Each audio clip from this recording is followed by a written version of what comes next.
Hello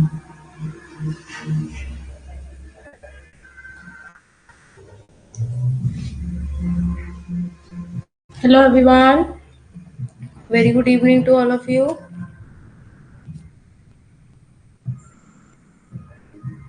Hello everyone, voice वगैरह clear है? PPT वगैरह all are good?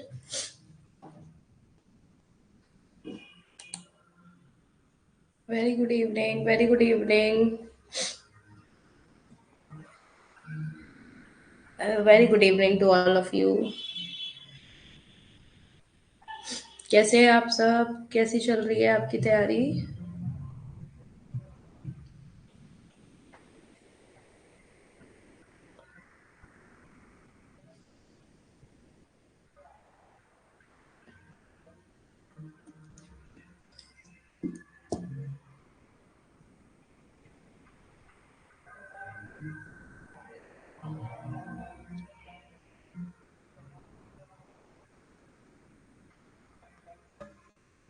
I am little bit fine, not very good evening. बेटा कल पता है क्या हुआ? कल मैं ना एक्चुअली कहीं बाहर थी और इस आपका स्केड्यूल इसमें लगा हुआ था. तो मैं मेरे पास होता तो मैं देखो डिलीट तो कर देती ना.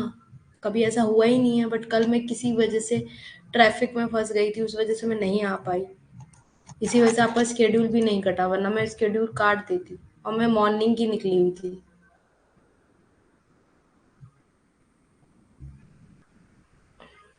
आई एम रियली सॉरी, आप लोगों को मेरी वजह से परेशानी हुई होगी, है ना?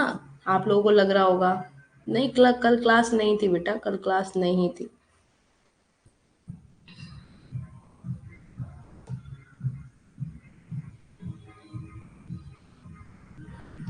पढ़ाई कैसी चल रही है आप सबकी?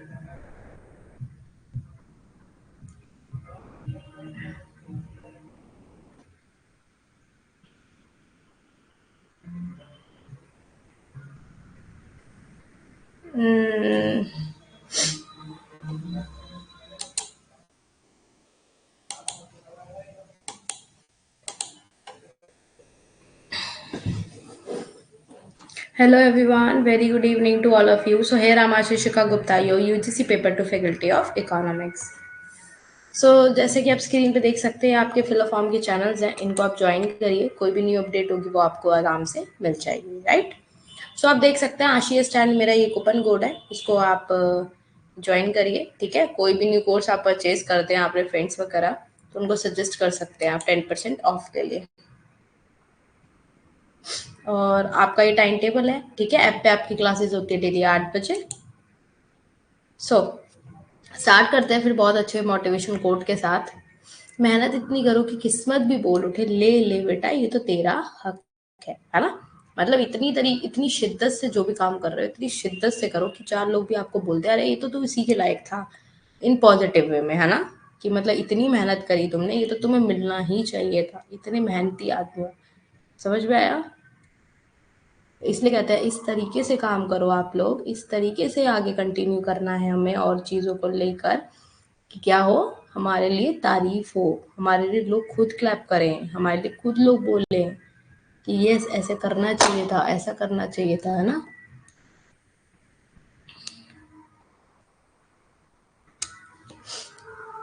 और जल्दी से स्माइल दे दो, फटाफट बढ़िया वाली स्माइल दे दो.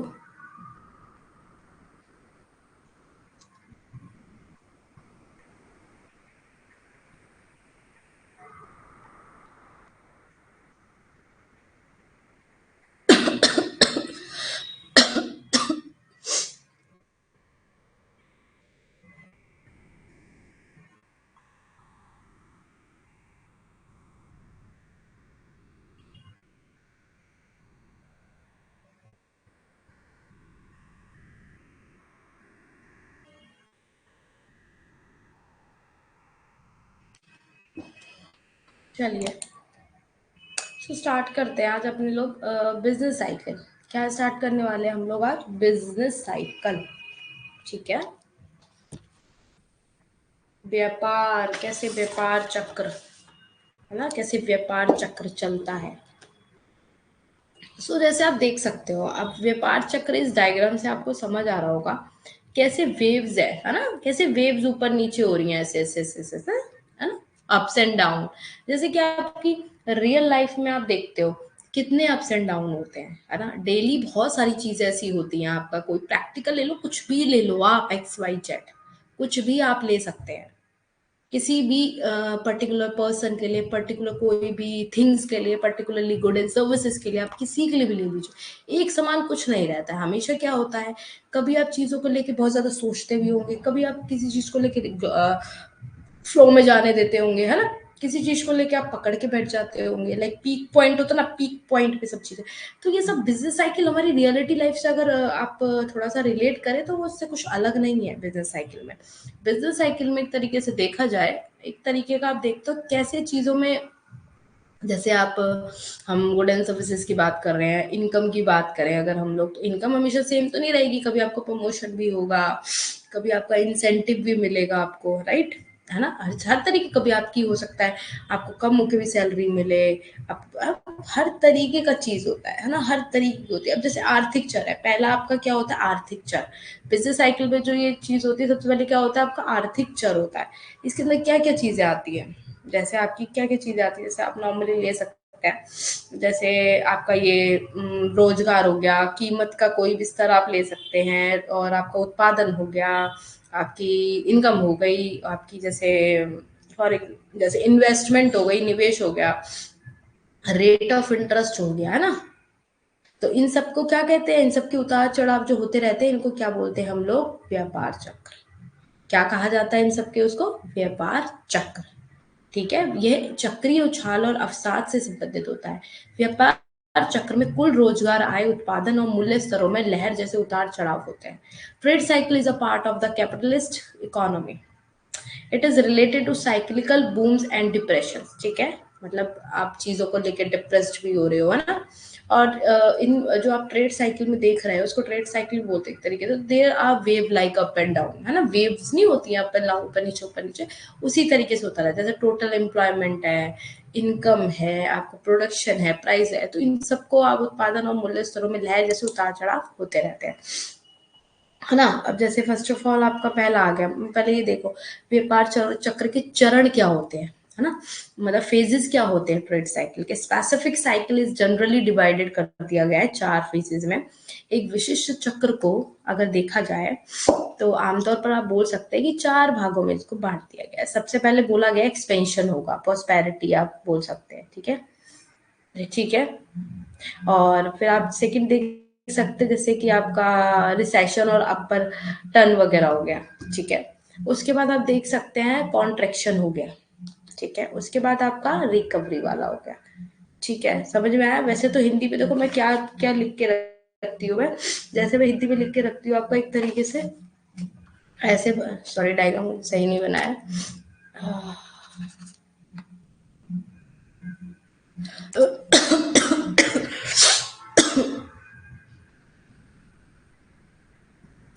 जैसे देखो मैं आपको हिंदी में लिख के बताती हूँ, ये लाइन हो गई,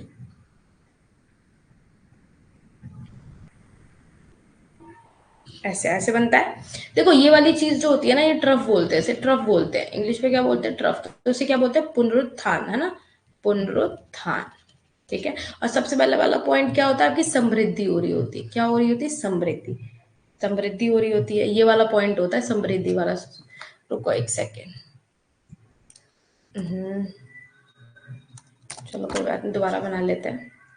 अब देखो जैसे ये बन गया आपका, ये बना, अब देखो जैसे ये आया, ये आया, ये आया, ये क्या होगा, ये वाला पॉइंट आपका होगा समृद्धि वाला, ठीक है, समृद्धि प्रोस्पेरिटी होगा। इसको क्या बोल देंगे आप, पीक पॉइंट बोलेंगे, शिखर पे पहुंच गया। इसके बाद सुस्ती पे आ जाएंगे आप, उसके बाद किस पे आएंगे, मंदी पे आ जाएंगे, डिप्रेशन पे आ जाएंगे। फिर देन आप किस पे आ जाएंगे, ट्रफ पे। पुनरुत्थान होता है, क्या होता है, पुनरुत्थान, क्या बोलते हैं इसे, पुनरुत्थान। अच्छा फर्स्ट ऑफ ऑल समृद्धि में आप क्या देखेंगे, समृद्धि में क्या क्या चीजें होंगी। समृद्धि में जैसे आप देख सकते हैं आय भी बढ़ेगी आपकी, है ना, आय बढ़ेगी, उससे क्या होगा, आपका उत्पादन बढ़ेगा। समझ रहे हैं आप मेरी बात, कहाँ बताऊं मैं आपको, हाँ ये देखो, समृद्धि में सबसे पहले देखो समृद्धि का फेज क्या बताएगा आपको, आय बढ़ेगी, आय बढ़ गई, उसके बढ़ने से क्या होगा, उत्पादन बढ़ेगा, उत्पादन बढ़ेगा, प्रोडक्शन बढ़ेगा, फिर आपका कंजप्शन भी बढ़ेगा, उपभोग बढ़ गया, फिर आपका रोजगार का स्तर भी बढ़ेगा, रोजगार का स्तर भी बढ़ेगा, उसके बाद मांग बढ़ेगी, ठीक है, उसके बाद क्या होगा, कीमत बढ़ेगी, फिर उसके बाद मजदूरी का क्या बढ़ेगा, मजदूरी दर बढ़ेगी, ठीक है, फिर उसके उससे क्या होगा, हमें लाभ होगा, फिर उससे भी क्या होगा, हमें निवेश करने को मिलेगा ज्यादा से ज्यादा। समझ में आ गया, ये जो घूमता रहता है किसमें घूम रहा है, समृद्धि वाले में। समृद्धि समृद्धि के चरण में मांग, उत्पादन, रोजगार और आय जो होता है उच्च स्तर पर रहता है, ठीक है। वे कीमतें बढ़ाते हैं लेकिन मजदूरी, वेतन, ब्याज दरों, किराया पर मूल्य वृद्धि के अनुपात में वृद्धि नहीं करते हैं, ठीक है। प्रॉस्पेरिटी में क्या होता है, प्रॉस्पेरिटी वाले फेज में क्या होता है, demand, production, employment, income high level पे होता है, बट वो इंक्रीज करते हैं बट इतना नहीं करेंगे, वेजेस, सैलरी वगैरह ये सब। और डिफरेंट प्राइसेस होते हैं कॉस्ट, अमाउंट और प्रॉफिट इंक्रीज करने के लिए, ठीक है। प्रॉफिट इंक्रीज के लिए डिफरेंट प्राइसेस एंड कॉस्ट होते हैं, ठीक है।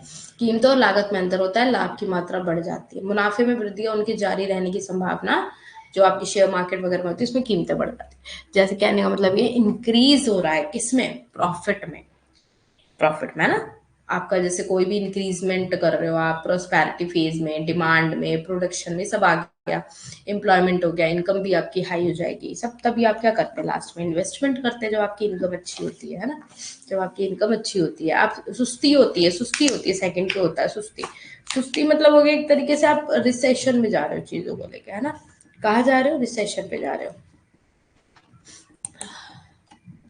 ठीक है।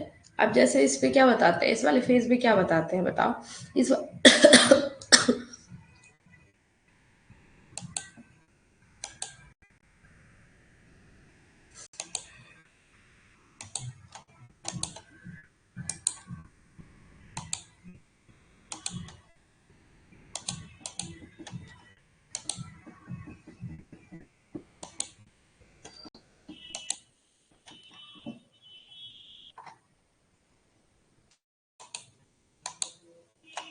इसमें वो वाला कहाँ गया, पीक पॉइंट वाला, कोई बात नहीं हम वैसे ही समझा देंगे, इधर आ जाओ।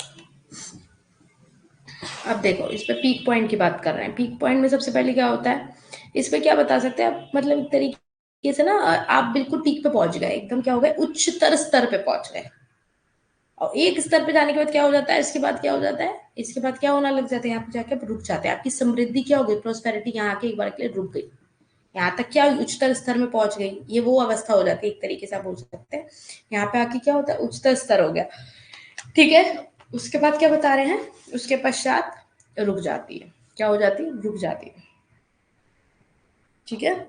और फिर उसके बाद क्या स्टार्ट हो जाता है, सुस्ती चालू हो जाती है, सुस्ती जो मैं रिसेशन बता रही हूँ आपको वो थर्ड पे आ जाएगा। इसमें क्या होगा, रिसेशन में क्या होगा मैम बताइए, रिसेशन में ये होगा, जैसे कि रिसेशन का आगे था भी आई थिंक सो ना, रिसेशन में क्या होता है, फ्रॉम द पीक, देखो लिखा है ना, व्हेन फ्रॉम द पीक लिखा भी है।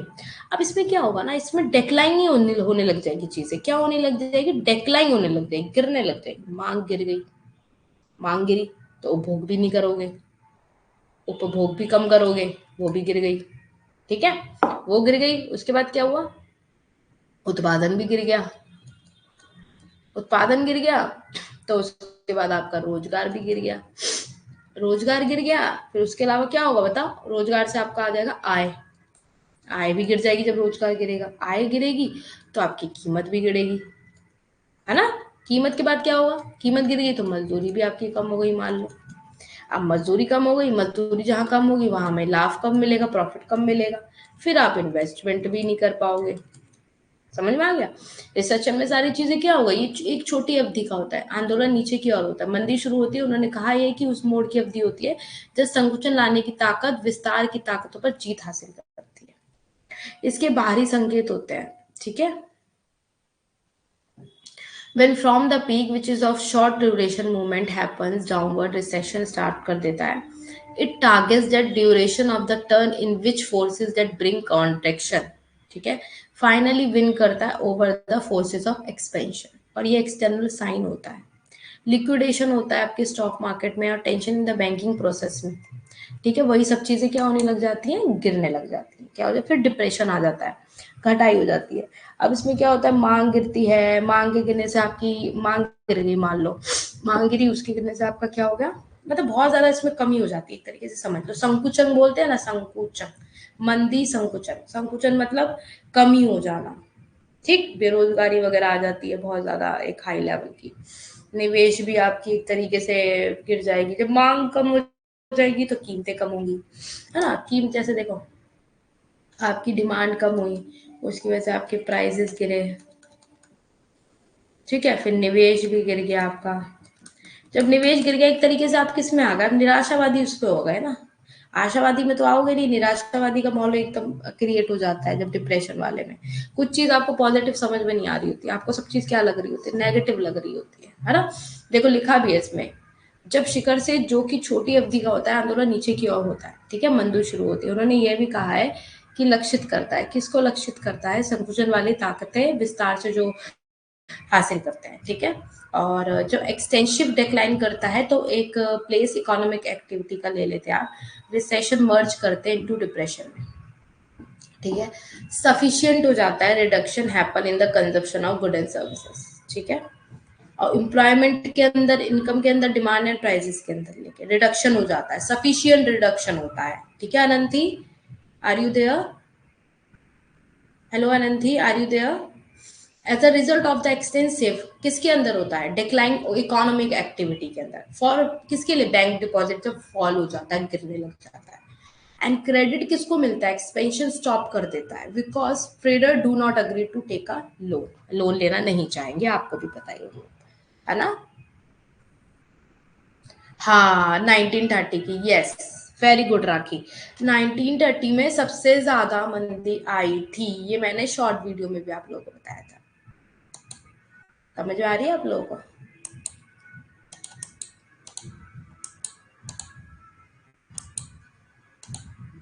फिर किस पे आ जाते हो आप, फिर आ जाते हो आप रिकवरी पे। रिकवरी, पुनरुत्थान जिसे हम बोलते हैं। इसमें क्या होगा, इसमें चीजें सुधरने लगेंगी हमारी, है ना, सुधरने लगी, रिकवर हो रही है, तो उत्पादन भी बढ़ेगा इसमें। तो उत्पादन बढ़ेगा, नहीं बढ़ेगा, रोजगार बढ़ेगा। अब जैसे देखो, उत्पादन बढ़ा,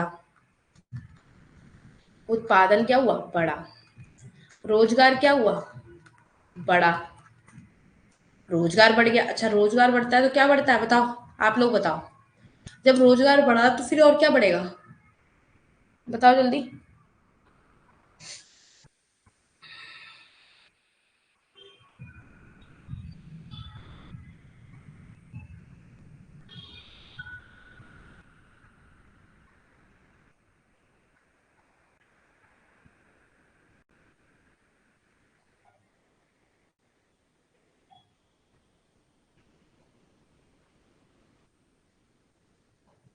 जल्दी बताओ।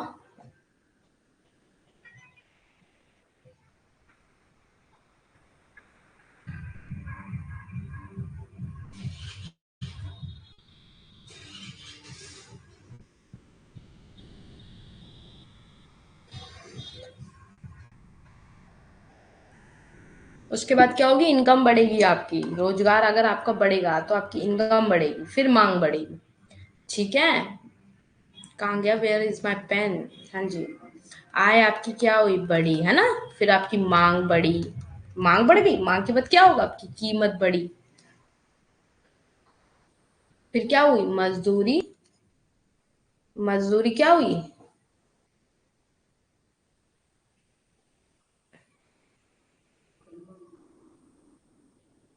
बताइए, मजदूरी बढ़ी, है ना।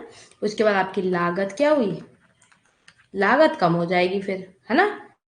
और फिर क्या होगा, लाभ बढ़ेगा, लागत अगर कम लगे। और फिर क्या होगा, लाभ बढ़ने से क्या हो जाएगा, हमारी निवेश बढ़ेगा, हमारा इन्वेस्टमेंट बढ़ेगा, क्या होगा, हमारा इन्वेस्टमेंट बढ़ेगा, ठीक है। फर्स्ट ऑफ ऑल अब क्या बोलते हैं, ठीक है, फर्स्ट ऑफ ऑल अब क्या बोलते हैं, टेक द सिचुएशन ले लेते हैं आप, when depression had existed for a few days and recovery lower turn point start हो जाता है, ठीक है। ऑरिजिनेटिंग फोर्सेस कर सकते हो आप, स्टार्टर्स वगैरह को, एक्सोजीनियस और एंडोजीनियस फोर्सेस ले सकते हो, एज्यूम कर सकते हो सेमी ड्यूरेबल थिंग्स को, और वन ऑफ कॉन्सिक्वेंटली आप देख सकते हो उसको।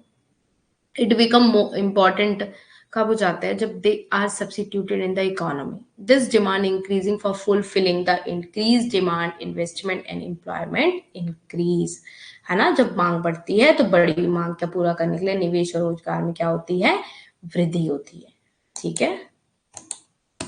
समझ में आ गई, मैंने आपको बिजनेस साइकिल का समझा दिया आपको पूरा, ठीक है। एक्सपेंशन जिसे आप बोल सकते हैं समृद्धि, पीक, रिसेशन हो गया, डिप्रेशन हो गया, ट्रफ हो गया, रिकवरी हो गया, है ना, वही चीज स्टार्टिंग होती रहती है। थ्योरी ऑफ बिजनेस साइकिल हमने पढ़ ली है। उसके बाद आपका हॉटरे का आ जाता है कि हॉटरे क्या कह रहे हैं। हॉटरे क्या कह रहे हैं अपनी लैंग्वेज में, हॉटरे कह रहे हैं व्यापार चक्र की पूर्ण मौद्रिक समस्या है। यह वो परिवर्तन होता है जो व्यापारी उसकी और धन की मांग प्रभाव परिणाम समृद्धि और अवसाद आता है। जैसे उनकी राय ये हो सकती है, एक तरीके से बोल सकते हैं, हटरे बोलते हैं, जैसे हड़ताल वगैरह हो गया, ये सब हो गया, ये सब होता है यदि बहुत कुछ ये सब चीजें जो होती हैं अवसाद ला सकता है, वृद्धि ला सकता है, जिसके द्वारा मांग में परिवर्तन होता है। मतलब ये बोल रहे हैं एक तरीके से ये भी जो नेचुरल हमारा जो डिजास्टर्स वगैरह होते हैं ना, है ना, तो इन सब की वजह से क्या हो सकता है, इन सब की वजह से भी हमारी इकोनॉमी में अंदर क्या हो सकता है, एक ड्रास्टिक चेंज आ सकता है। आप ये नहीं कहेंगे कि इसमें चेंज नहीं आ रहा है, या फिर हम लोग कुछ ऐसे एक्शंस कर रहे हैं इसीलिए चेंज आ रहा है, नहीं। उन्होंने बोला कि जैसे आपकी जो स्ट्राइक्स वगैरह हो रहे हैं ना, ये फ्लड्स वगैरह होते हैं, तो इनकी वजह से भी हो सकता है, ठीक है। ये हॉटरे का कहना था ऐसा, ठीक है, प्रोफेसर जी हॉटरे का कहना था। ट्रेड साइकिल क्या है, कंप्लीट मॉनेटरी प्रॉब्लम एक तरीके से, ठीक है। अब जैसे इन्होंने क्रिटिसिज्म किया था एक्सपेंशन और कॉन्ट्रैक्शन को, एक्सपेंशन को और कॉन्ट्रैक्शन को क्या किया था इन्होंने, क्या किया था, क्रिटिसाइज किया था। इन्होंने बोला था कि ये सब चीजें क्या आ सकते हैं, ये सब जो कॉन्ट्रैक्शन होता है, एक्सपेंशन शुरुआत होता है, ये ना डिप्रेशन नहीं ला सकता, ठीक है। No one can deny that trade activity expand by expansion, मतलब कोई भी इस बात से इनकार नहीं कर सकता कि जैसे आपकी कोई भी ये जो चीजें आप बिजनेस में कर रहे हो, ये क्या कर सकते हैं आप, इससे चीजों का शुरुआत नहीं होता, ये होता है, इससे कोई नहीं मानने को मना कर रहा है, मान रहे इसे सब। लेकिन हॉटरे का क्या मानना होता है, हॉटरे कह रहे हैं कि जैसे एक उछाल भी आ सकता है, ठीक है। जैसे एक लाइन में समझ लो, ये देखो लिखा है सामने, बैंक धन की आपूर्ति में परिवर्तन व्यापार चक्र का एक हिस्सा होता है। मतलब बैंक के अंदर money supply as a part of trade cycle, ठीक है। पिगू भी से टारगेट कर देते हैं। प्रोस्पेरिटी क्या बोल रहे, प्रोस्पेरिटी कोई कंटिन्यू नहीं रहती, ठीक है, और ना ही डिलीट करती है। इसमें लिखा है समृद्धि को जारी नहीं रखा जा सकता। आप सोचो कि हमेशा समृद्धि को आप जारी रखोगे, नहीं हो सकता ऐसा। हॉटरे बोल रहे हैं ऐसा, ठीक है। इन्होंने आलोचना करी थी, हैवलर ने हॉटरे के तर्क की आलोचना करी है। क्या बोला है, व्यापार उछाल को भंग करने के लिए हमेशा मौद्रिक कारण जिम्मेदार होते हैं, ठीक है। और traders not dependent only on bank credit, मतलब व्यापारी केवल बैंक की क्रेडिट पर निर्भर नहीं होते हैं। समझ में आ गया। थोक डीलर को क्या काम का हिस्सा दिया गया है, ये हॉटरे बात कर रहे हैं, ठीक है। इन्होंने आलोचना करी थी कि बैंक से ऋण लेने वाले मुख्य लोग व्यापारी या थोक व्यापारी होते हैं, ठीक है। क्योंकि आपको पता है ज्यादातर जो बैंक से लोन होते हैं उन्हें पता होता है हम आगे बिजनेस एक्सपेंड कर रहे हैं अपना, है ना। और जैसे व्यापारी न केवल बैंकों पर निर्भर रहते हैं बल्कि अपने जमा किए गए भंडार का उपयोग करते हैं, ठीक है। Keynes theory of business cycle, Keynes theory of business cycle. अब कीन्स क्या बोल रहे हैं, कीन्स बोल रहे हैं business cycle of periodic fluctuations of employment, income and output, मतलब व्यापार चक्र रोजगार, आय और उत्पादन के आवधिक उतार चढ़ाव है। कौन बोल रहा है, कीन्स बोल रहे हैं। एक इकोनॉमी के अंदर फ्लक्चुएट होता रहता है, एक स्ट्रेट फॉरवर्ड नहीं बोलोगे आप इसे, क्या बोलोगे, फ्लक्चुएशंस होती रहती है। क्या बोलोगे, फ्लक्चुएशंस होती रहती है ना। कीन्स के अकॉर्डिंग क्या बता रहे हैं, कीन्स बोल रहा है कि various in rate of investment, निवेश की दर में विभिन्न तरीके से आप चीजें देखेंगे। आय बढ़ती है, निवेश से रोजगार में आय बढ़ती है, उत्पादन बढ़ता है ना। निवेश घटता है तो रोजगार, आय, उत्पादन में गिरावट आती है, ये आपको अच्छे से पता है, ठीक है। You all are my economic student, तो यू नो वेरी वेल कि what comes become in after that, रोजगार एंड आय, उत्पादन, है ना। इन्वेस्टमेंट डिक्रीज होते तो आपको पता है, जब आप निवेश नहीं करोगे ज्यादा से ज्यादा चीजों का, कहीं नहीं कर लगा रहे हो पैसा आप, तो उस पर आगे ग्रोथ कैसे होगा। ऐसे इन्वेस्टमेंट इंक्रीज हो रहा है, it's mean employment increases, also output increases, income increases, है ना। इसलिए अर्थशास्त्र में उतार चढ़ाव के निवेश का कारण होता है। ये कौन बोल रहा है? ये कीन्स बोल रहे हैं। कीन्स क्या बोल रहे हैं? कीन्स बोल रहे हैं कि investment hence ups and down in economies due to investment की वजह से हो रहा है। अप्स एंड डाउन जो इकोनॉमिक्स के अंदर हो रहा है ना, वो because of only the reason of investment. समझ में आ गया मैं क्या कह रही हूँ? व्हाट आई एम सेइंग समझ में आ रहा है सबको? Hurry up everyone.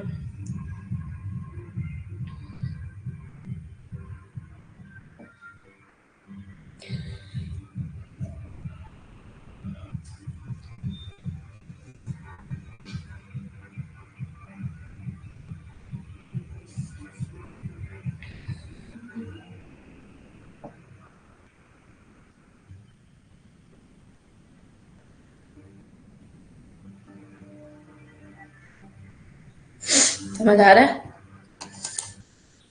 अब देखो, एमईसी आपको पता ही है, मार्जिन एफिशिएंसी ऑफ कैपिटल, जितना आप लगा रहे हो उससे ज्यादा आपको आउटपुट मिलना चाहिए, है ना। मतलब मार्जिन एफिशिएंसी का प्रॉफिट एक्सपेक्टेंसी करता है, एक तरीके से प्रॉफिट चाहता है भाई, ये चाहता है मैं इतना पैसा लगा रहा हूँ तो मुझे आउटपुट अच्छा खासा मिले। समझ गए? मतलब मुझे आउटपुट क्या मिले? अच्छा खासा मिले, है ना। The rate of return on new investment, है ना। अगर ये कोई भी मान लो कुछ भी इन्वेस्ट कर रहा है तो ये एक मतलब समझ लो एक आस लगाए बैठेगा कि भाई मेरे को अच्छा वाला एक आउटपुट मिलेगा, है ना। Means expected profit from new investment. और आपका जब एंटरप्रेन्योर क्या बोलते हैं, एक्टिविटी डिपेंड किस पे होती है? प्रॉफिट एक्सपेक्टेंस। जब आप एक बार बताओ, जब आप कोई भी वर्क कर रहे हो उसके अंदर आप सबसे पहले यही तो सोचते हो, अरे मुझे प्रॉफिट इतना मिल जाए, इतना मिल जाए ना, इसी अकॉर्डिंग तो करते हो। और इफ द इन्वेस्टर एक्सपेक्ट करेगा हाई एमएससी को, then investment will be high and vice versa. मतलब इन्वेस्टर, जो इन्वेस्टर होगा वो एक्सपेक्ट करेगा high MSC, then investment will be high and vice versa. ठीक है। और एमएसी पूजा की सीमा दक्षता जो आप देख सकते हैं निवेश पर प्रतिफल की दर को दर्शाता है। इसका अर्थ ये होता है कि नए निवेश से अपेक्षित लाभ होना चाहिए। उद्यमी गतिविधि लाभ की अपेक्षाओं पर निर्भर करती है। यदि निवेशक उच्च एमएसी की उम्मीद करता है तो निवेश अधिक होगा। इसके विपरीत आपको मैंने बता दिया, एमएसी अगर उच्च कर रहे हो तो निवेश भी उससे अधिक होगा। अभी मैंने बताया।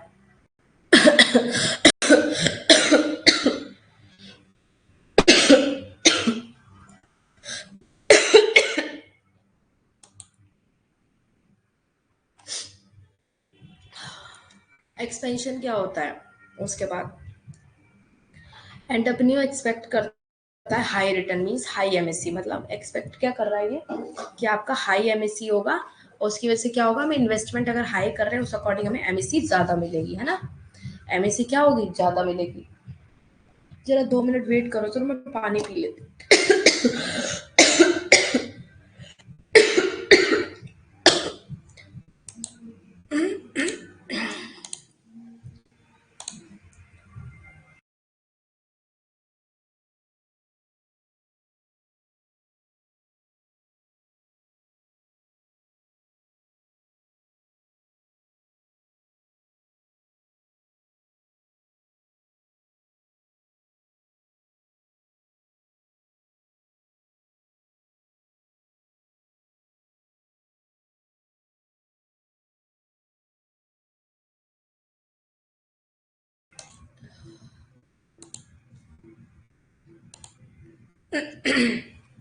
उसके बाद आ जाता है आपका एक्सपेंशन। क्या बोल रहे रविन? जैसे किसी भी स्टेट में न्यू डिस्ट्रिक्ट बनाता है तो लोग वहां पर पैसे, हाँ बट न्यू स्टेट में लोग नहीं लगाएंगे ना बेटा, और हमें नहीं पता कि इस पे हमें मिलेगा या नहीं मिलेगा। एक्सपेंशन हो गया, ठीक है। उद्यमी को उम्मीद होती है कि उच्च रिटर्न का मतलब उच्च एमएसी हो गया, ठीक है। और उच्च निवेश का मतलब हो गया देयर इज हाई इन्वेस्टमेंट, मतलब एक्सपेंशन आपको मिलेगा। आउटपुट वगैरह, इनकम वगैरह क्या होगी, इन्वेस्ट एम्प्लॉयमेंट वगैरह क्या होगी, इंक्रीज होगी। उत्पादन, आय और रोजगार बढ़ता है। और देयर आर लार्ज इन्वेस्टर, मतलब इसके अंदर आप बोल सकते हैं बहुत लार्ज तौर पे आप बोल सकते हैं इसमें इन्वेस्ट होता है अच्छा वाला, ठीक है। इन्वेस्टर क्या कर सकते हैं आप? ज्यादा होता है। There are large investor. High demand of capital goods cost reduce MAC, मतलब पूंजीगत वस्तुओं की उच्च मांग लागत एमएसी को कम करती है, ठीक है। सेकेंडली इनकम रेज होगी। दूसरा आय बढ़ाना जो ब्याज दरों को बढ़ाता है, ठीक है। और जो निवेश मांग पर निर्भर करता है। मतलब कुल मिला के आप समझ रहे हो उसको, high demand of capital good cost to reduce MAC. हाँ, अगर मान लो किसी वस्तु की उच्च मांग होगी, ठीक है, और उसमें मान लो किसी चीज की आप हाई डिमांड कर रहे हैं, ठीक है, किसी कैपिटल गुड की, तो उसकी कॉस्ट क्या होनी चाहिए, कम होनी चाहिए, है ना। जब आप डिमांड तभी तो ज्यादा करते हैं जब उसकी मांग क्या होती है, कम होती है ना। और दूसरा रीजन क्या है, जब आप इनकम आपकी बड़ी होती है, मतलब दूसरा जब आपकी आय बड़ी होती है तो ब्याज दरों को बढ़ाता है, ब्याज की दरों को भी बढ़ाएगा, इंटरेस्ट रेट बढ़ाएगा, जो कि किस पे डिपेंड करता है आपके, विच डिपेंड ऑन इन्वेस्टमेंट ऑन, है ना, जो निवेश की मांग पर निर्भर करता है। अब रिसेशन वाला फेज स्टार्ट हो जाता है, मैंने आपको बताया इसके अंदर क्या चीजें आ जाती है, इन्वेस्टमेंट, प्रोडक्शन, कम निवेश, ये सब कारक लागत बढ़ जाती है, ब्याज दर में वृद्धि हो जाती है, एमईसी घटता है और निवेश घटता है, MEC decrease and investment decrease, ठीक है। During recession and depression phase many factors shut down due to loss, नुकसान के कारण कई कारक बंद हो जाते हैं, ठीक है। मैंने मतलब अब आप समझ रहे हैं नुकसान के कई चीजें हो सकती है, जैसे मैंने आपको लॉन्ग टर्म ले लो, शॉर्ट टर्म ले लो, मैंने आपको कितनी चीजें समझाई कि शॉर्ट टर्म में क्या होता है, कोई कंपनी शॉर्ट टर्म में आप देख रहे हो अगर उसको लगातार नुकसान हो रहा है, ठीक है, तो क्या करेगी, थोड़ा बहुत वेट भी करेगी, नहीं भी करती तो बंद करके चली जाती है, उसको पता आगे हमारा नहीं कैरी ऑन हो सकता है, नहीं आगे चीज हमारी सुधर सकती है, ठीक है। अब जैसे फैक्टर कॉस्ट डिक्रीज हो जाएगा, कारक लागत में कमी हो जाती, गवर्नमेंट क्या कर देते, स्टार्ट कर देते इन्वेस्टिंग करना, सरकार ने निवेश शुरू किया, रेट ऑफ इंटरेस्ट क्या होता है, डिक्रीज हो जाएगा, रेट ऑफ इंटरेस्ट क्या होगा, डिक्रीज हो जाएगा, ब्याज दर में क्या हो जाएगी, कमी हो जाएगी, है ना। पीक ट्रफ ये सब, ये देखो थोड़ा सा याद कर, अभी तो बहुत इजी लग रहा होगा, मैं हर थ्योरी ऐसे ही बोलती हूँ आपको, और जब मैं अगले दिन क्वेश्चन करती हूँ आपसे तो आपको कोई मतलब नहीं बनता है। ट्रफ अब ये मैंने आपको बता दिया, ठीक है। ट्रफ में आपकी सब चीजें देखो डिटेल में लिखी हुई है, ये आप अच्छे से समझ सकते हैं कैसे क्या है ना। चलो आप दूसरी थ्योरी भी आज पढ़ ही लेते हैं ना, मैं सोच रही थी कि नहीं हो पाएगा, और जब हो रहा है तो फिर दूसरी। अब बताओ यहाँ तक समझ में आ गया, तो मैं मॉनेटरी और फिस्कल पॉलिसी समझा दूं आज, जल्दी बताओ, हरी अप एवरीवन।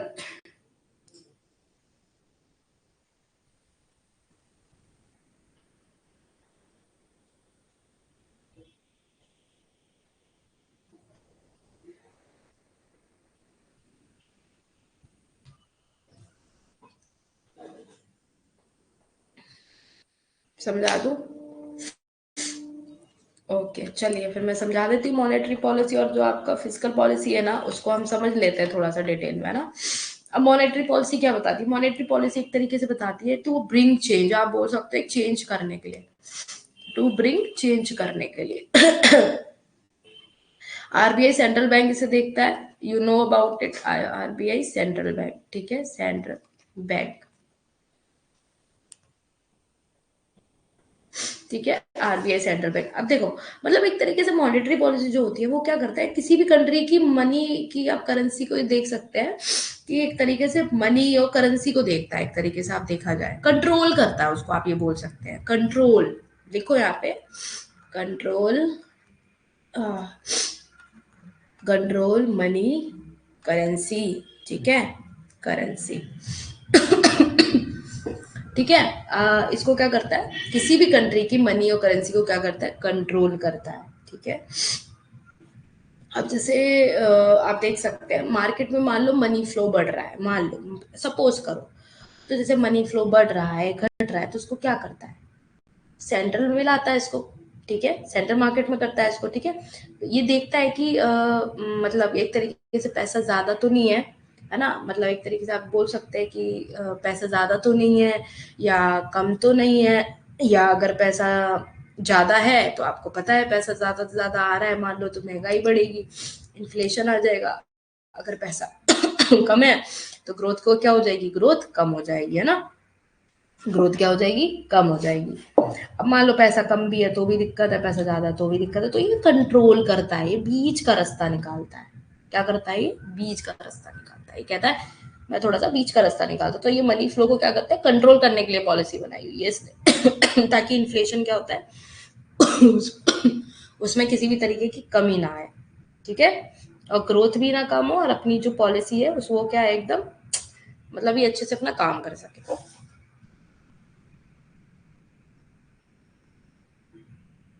ना ठीक है बेटा, वो है, अब क्या कर सकते हैं। मैं वैसे भी तुम्हारी ऑलरेडी बहुत छुट्टियां हो चुकी है ना मेरी वजह से, तो मैं नहीं मैं नहीं चाहती आप लोगों का नुकसान हो, ठीक है। कोई बात नहीं, बोल लूंगी, पानी है मेरे पास, ठीक है। तो मैं क्या बता रही थी, हाँ, इसके क्या मकसद क्या होते हैं, इसके कुछ मकसद भी तो होते होंगे ना इसके। इसके मकसद मीन इन द सेंस कि ये क्या करना क्या चाहता है। अब हमने ये तो सीख लिया, समझ लिया कि इन सब चीजों को देख रहा है। जैसे अब देखो, इसका एक मकसद ये भी होता है, ये फुल एम्प्लॉयमेंट चाहता है। क्या चाहता है ये? फुल एम्प्लॉयमेंट चाहता है। मतलब कुछ मकसद भी होते हैं, एक होता है कि हाँ ऐसा है, ठीक है, बट इसके कुछ पर्टिकुलरली मकसद है, ऑब्जेक्टिव कह सकते हैं जैसे आप। फुल एम्प्लॉयमेंट चाहता है ये, पूरी तरीके से सबको काम मिले। इकोनॉमी की ग्रोथ चाहता है, यहाँ पे लिख लो कि मॉनेटरी पॉलिसी में यहाँ पे यहाँ लिख लो फुल एम्प्लॉयमेंट, ठीक है। सेकंड लिख लो यहाँ पे इकोनॉमिक, इकोनॉमिक ग्रोथ, ठीक है, इकोनॉमिक की ग्रोथ हो रही है। अब ये भी चाहता है कि हमेशा प्राइस क्या रहे, स्टेबल रहे। प्राइस क्या रहे, स्टेबल रहे, स्टेबल लिख दो, ठीक है। और आप कोई भी चीज एक्सचेंज कर रहे हो, कोई रेट एक्सचेंज कर रहे हो, कुछ भी कर रहे हो, तो उसमें भी स्टेबिलिटी रहे। तो क्या बोल रहा है, एक्सचेंज, एक्सचेंज रेट स्टेबिलिटी। और जैसे आप ये बोल सकते हैं कि रिडक्शन मतलब कमी करवाना चाह रहा है किसमें, इकोनॉमी की इक्वालिटीज में, ठीक है। इकोनॉमी की इक्वालिटीज में क्या चाहता है, कमी चाहता है। समझ में आ गया? थोड़ा सा लग रहा होगा, हाँ, पर कोई बात नहीं, नहीं लगेगा अभी, थोड़ा सा समझ में आ जाएगा, अभी थोड़ा थोड़ा लगेगा ना। देखो लिख लो बस चीजों को कि कैसे क्या ये समझा रहा है, क्या बोलना चाह रहा है ना। अब देखो, अब बात करते हैं फिजिकल पॉलिसी पे। मॉनेटरी पॉलिसी समझ लिया, गवर्नमेंट की पॉलिसी होती है फिजिकल पॉलिसी। ये मनी सप्लाई को कंट्रोल करता है अपनी कंट्री में।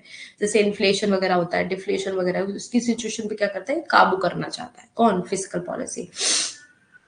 मनी सप्लाई की क्या रहती है, जो एबिलिटी रहती है मनी की, वो रहती है, ठीक है।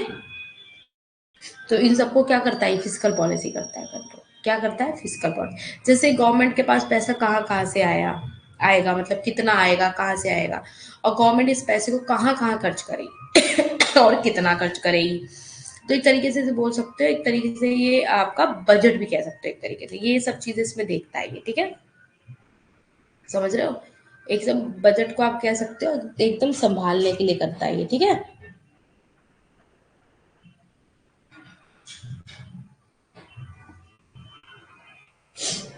ठीक है, फिजिकल पॉलिसी यही बताती है। अब इसके अंदर देखो बैंक रेट होते हैं, ठीक है। क्वांटिटी में bank rate, repo rate, SLR, आपका रिजर्व, सीआरआर, ये तो सब आपको अच्छे से पता ही होगा, है ना। मैं आपको समझा भी देती हूँ कि क्या क्या चीजें हैं, ये बाद में पढ़ेंगे। मॉनेटरी पॉलिसी आ गई, मैंने आपको समझा दिया, इसे आप एक बार पढ़ लेना अपने अकॉर्डिंग, ठीक है। अब देखो इस पे देखो, अब इस पे बोल रहा है कि जैसे मैं आपको बताती हूँ लिख के, एक सेकेंड। हम्म।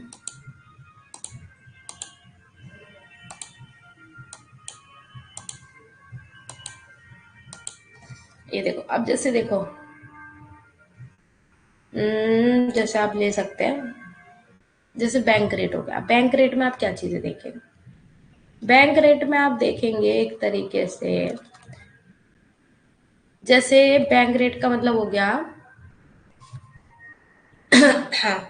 जैसे जैसे कॉमर्शियल बैंक होता है, ठीक है। कॉमर्शियल बैंक जो होता है, कॉमर्शियल बैंक जो होता है ना, वो क्या करता है, सेंट्रल बैंक से क्या लेता है, लोन लेता है, लोन लेता है, लॉन्ग टर्म लोन लेता है, पर ये, ठीक है, लॉन्ग टर्म लोन लेता है।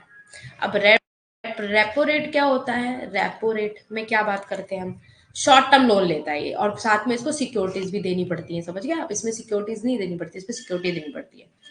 शॉर्ट टर्म होता है एक तरीके से, आप समझ सकते हैं, शॉर्ट टर्म लोन हो गया 3 मंथ 6 मंथ, ठीक है, और उसमें सिक्योरिटीज इसको देनी पड़ती है।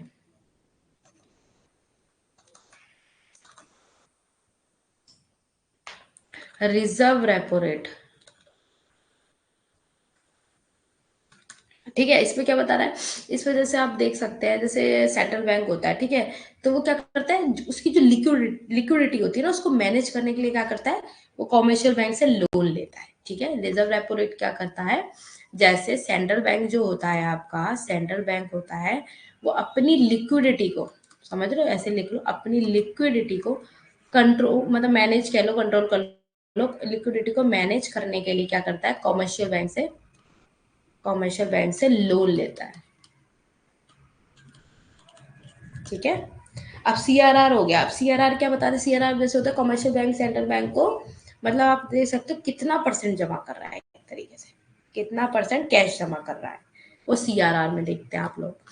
सीआरआर में क्या देखते हैं कि कॉमर्शियल बैंक जो होता है आपका, कॉमर्शियल बैंक जो होता है ना आपका, वो सेंट्रल बैंक को कितना कैश, क्या आता है कैश का कुछ परसेंट जमा करना पड़ता है, उसको क्या करना पड़ता है, जमा करना पड़ता है। देखो शुद्ध हिंदी में लिख दिया जिससे कि तुम्हें दिक्कत ना हो। और ठीक है, और आपका एसएलआर आ गया। फिर एसएलआर क्या बताता है, जैसे कॉमर्शियल बैंक में आप जितना भी डिपॉजिट करते हो उस हिस्से को अपने पास आप सिक्योर करके रख लेते हो। मान लो, सपोज कर लो, एसएलआर में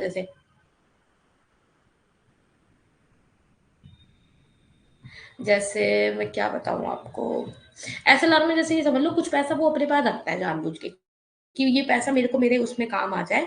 लोगों को देखते हो आप, कभी भी किसी भी चीज का बोल सकते हो आप, जैसे कभी भी जरूरत पड़ सकता है तो वो उन पैसों को अपने पास रखेगा सिक्योर करके, वो लोन के लिए नहीं देगा उन पैसों को, वो सिक्योर करके रखेगा उन पैसों को। समझ में आया, उनको क्या करेगा, सिक्योर करके रखेगा। ठीक है, उनको क्या करके रखेगा, सिक्योर करके रखेगा। अब फिजिकल पॉलिसी में यही सब चीजें थी। ठीक है,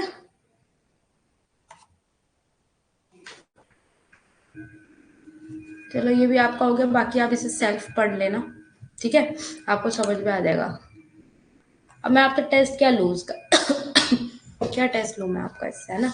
अब मैं आपसे 1-2 दिन में माइक्रो खत्म होने वाली है आपकी, फिर मैं आपकी आपको थोड़ा सा देखूंगी इसमें, देखते हैं किसको कैसे क्या आ रहा है, क्या किसने कैसे क्या पढ़ाई करती है शुरू।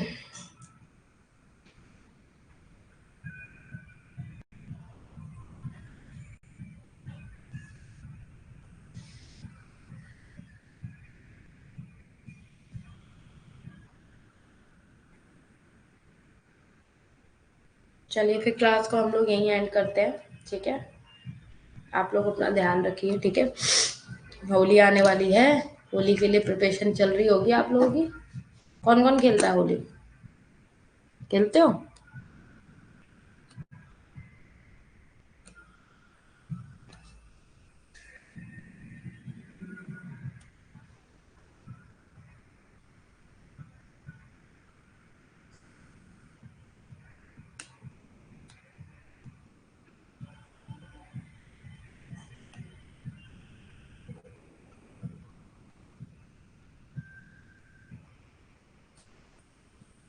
चलिए फिर हम क्लास को यहीं एंड करते हैं। ठीक है, आप सब अपना ध्यान रखिए। ठीक है, okay, okay, good night everyone, bye bye. सो अपने जो बड़ों की रिस्पेक्ट करो, छोटों को प्यार दो, एक अच्छे इंसान बनो। ठीक है, गॉड ब्लेस यू एवरीवन, मिलते हैं फिर। ठीक है।